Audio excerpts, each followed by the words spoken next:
Hello, I'm Margot Politis. Welcome to Study English, IELTS preparation. Today we're going to talk about the environment. Global warming is caused by the presence of greenhouse gases in the atmosphere. One of the worst greenhouse gases is carbon dioxide. We're going to look at the language of cause and effect while we find out why these greenhouse gases are a problem. The main problem is our use of fossil fuels. So what we've done is put the whole natural system out of balance by digging up coal and oil that took about 200 million years to accumulate, and we're releasing it all in about 100 years.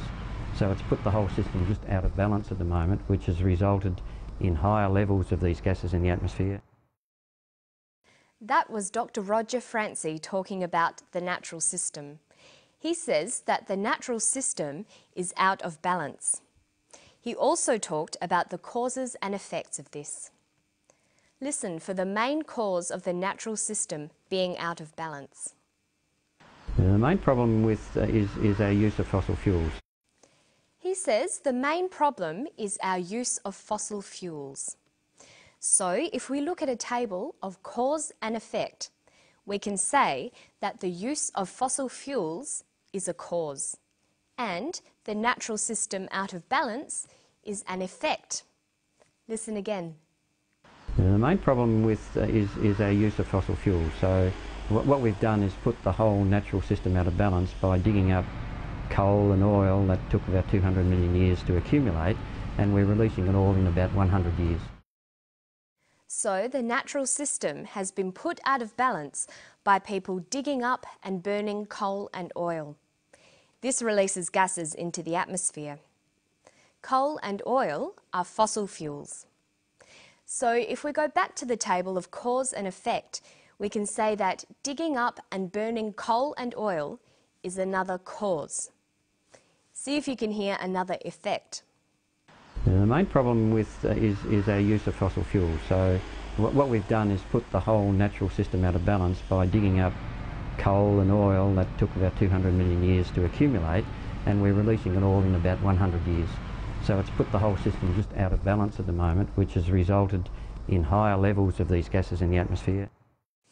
It's put the whole system out of balance, which has resulted in higher levels of gases in the atmosphere. So here, the natural system out of balance is now a cause. It has resulted in or caused higher levels of gases in the atmosphere. This is an effect. To express these relationships, there are many different word choices. We can use verbs like causes, leads to, results in. So we can express the relationship like this. A causes B, A leads to B, A results in B. Listen to an example here. So it's put the whole system out of balance at the moment, which has resulted in higher levels of these gases in the atmosphere. Our use of fossil fuels has resulted in higher levels of gases. But we can also express the cause-effect relationship the other way round. Higher levels of gases are the result of our use of fossil fuels. Notice that we use a noun phrase here. This is very common.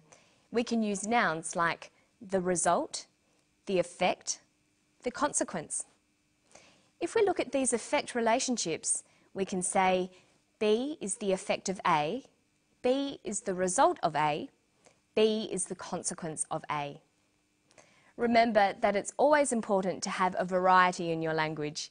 Make sure you use both nouns and verbs to express causes and effects.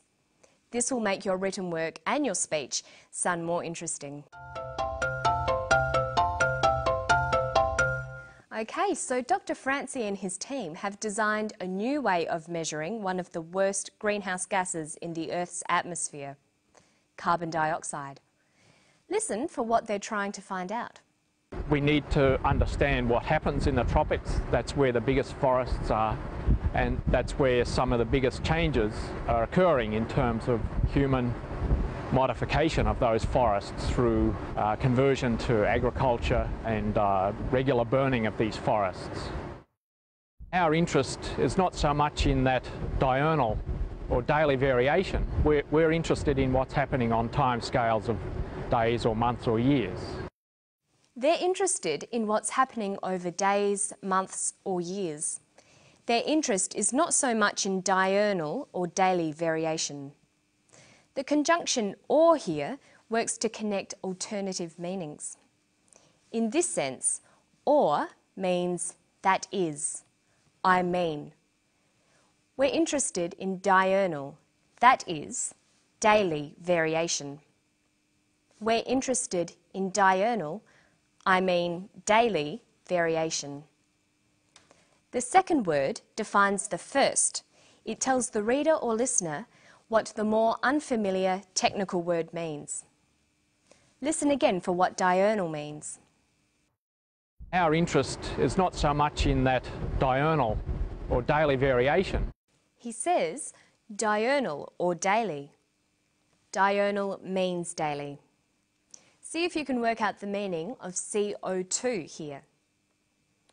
One of the main causes of global warming is CO2, or carbon dioxide.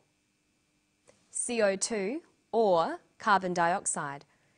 CO2 is carbon dioxide.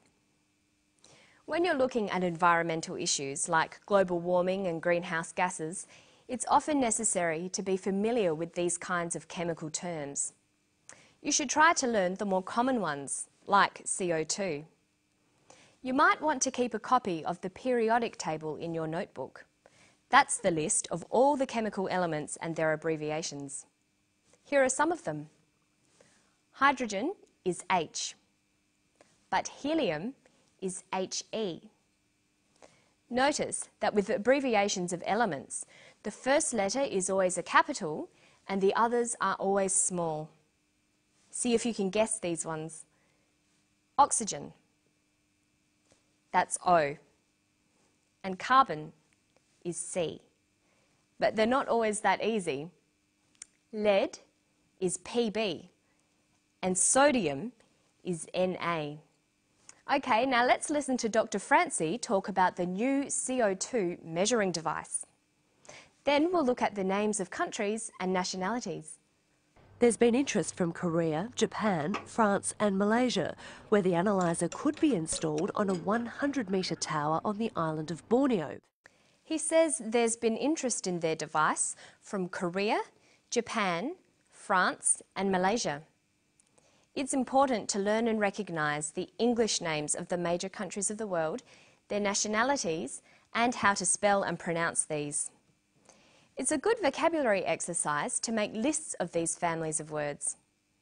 To help you remember them, try grouping countries according to how the nationalities are formed. Notice that they're all spelt with capital letters. We have the AN group, Australia, Australian, Korea, Korean, Malaysia, Malaysian, Fiji, Fijian. We have the ESE group, Japan, Japanese, China, Chinese, Vietnam, Vietnamese. Then there's the I group, pronounced I, Bangladesh, Bangladeshi, Kuwait, Kuwaiti. And some nationalities are formed in an irregular way. France, French, New Zealand, New Zealander, Philippines, Filipino. And watch the change in spelling with that one. Why don't you start your own list of English names for countries and their people? Some countries also take separate adjectives that you can learn along with them. And that's all for Study English today. I'll see you next time. Bye-bye.